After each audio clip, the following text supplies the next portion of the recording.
আজকে মুরগিগুলা পোকামাকড় পেয়ে এত খুশি হয়েছে যে ওরা অনেক ছোটাছুটি করতেছে।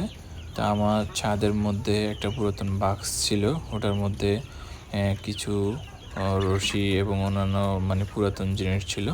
এগুলোর মধ্যে প্রচুর পরিমাণে পোকা, তেলা পোকা এবং অন্যান্য পোকা হয়েছে। তো আমি এটা খুলে দেখি এত পোকা, এগুলা আমি আইনা মুরগির সামনে দিছি।